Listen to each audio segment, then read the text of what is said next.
शेखर आज़ाद जी के लिए यार कुछ बोलने की ज़रूरत है क्या? हिस्ट्री में हमने कितना अच्छा से पढ़ाया था।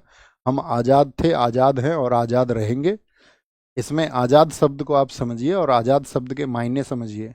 आपको जिस तरह से अपनी आज़ादी ज़िंदगी में चाहिए उस तरह से हम आपको समझा सकते हैं कि आप दूसरे की भी आज़ादी की उतनी ही चिंता और फिक्र करना। ठीक है। आज हम इतना कह सकते हैं आज़ाद नाम पर उनके जीवन पर कि आपको अपना जीवन आज़ाद होके जीना है। किन्हीं विचारों में दब के आपके ऊपर जो थोपे गए विचार हैं उनको त्याग करके जीना है। जैसे हम कल कक्षा में भी साथियों को बता रहे थे टारगेट बैच में कि इस पूरे आप एक समुंदर के किनारे जाइए। समुद्र के किनारे आप रेत का एक कण उठाइए। अब सोचिए वो रेत का कण उस पूरी पृथ्वी जिस पर आप रह रहे हैं उसकी तुलना में वो कितना बड़ा है। क्या आप तुलना कर सकते हैं? यस और नो? आप कहेंगे नहीं भैया, वो कण तो अत्यंत सूक्ष्म है।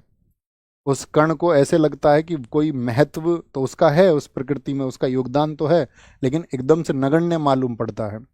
ऐसे ही मेरे प्यारे साथी आप इस यूनिवर्स को देखेंगे, इस पूरे ब्रह्मांड को देखेंगे।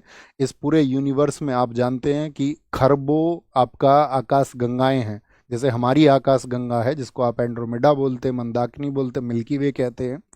ऐसी ही खरबों आकाश गंगाएं और हैं। जैसा हमारे यहाँ पर सोलर सिस्टम है ऐसे ही इस यूनिवर्स में बहुत सारे खरबों सोलर सिस्टम है। अब हम आते हैं, हमारा एक सूर्य है।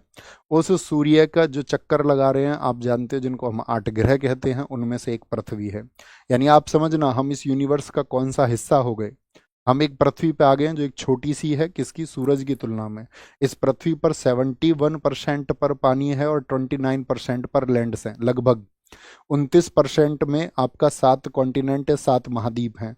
वो 7 महाद्वीप बटे हुए हैं 200 से ज़्यादा देशों में। उन देशों में से एक देश हमारा देश भारत है।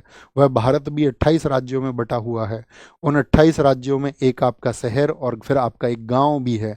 उस गांव में आपका एक घर है जहां से बैठ के आप ये कक्षा कर रहे हैं, या एक जगह है जिस लाइब्रेरी से बैठ के आप ये कक्षा कर रहे हैं। तो क्या आपका इतना छोटा सा हिस्सा जो था वो दुनिया में नफरत फैलाने के लिए आप पैदा हुए थे?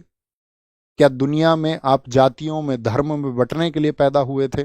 क्या आप लोगों में कमतरी का भाव देखने के लिए पैदा हुए थे? क्या आप लोगों के अंदर डर का माहौल बनाने के लिए पैदा हुए थे? या आप इस इंसानियत को और खूबसूरत बनाने के लिए पैदा हुए थे? सबसे ज्यादा आईक्यू इस ह्यूमन बीइंग को दिया इस नेचर ने, इस प्रकृति ने, उस सृष्टि के निर्माता ने। तो जिसको ये मिला सबसे ज्यादा, वह इसका इस्तेमाल किस तरीके से कर रहा है? वह इसका इस्तेमाल कर रहा है नफरत फैलाने में। तो मैं तुमसे बस इतना बात कहूंगा कि आप आज़ाद रहना और दूसरों की भी आज़ादी का सम्मान करना, कि सबको आज़ादी से रहने का, और वो आज़ादी सबको समान रूप से मिलनी चाहिए। ठीक है।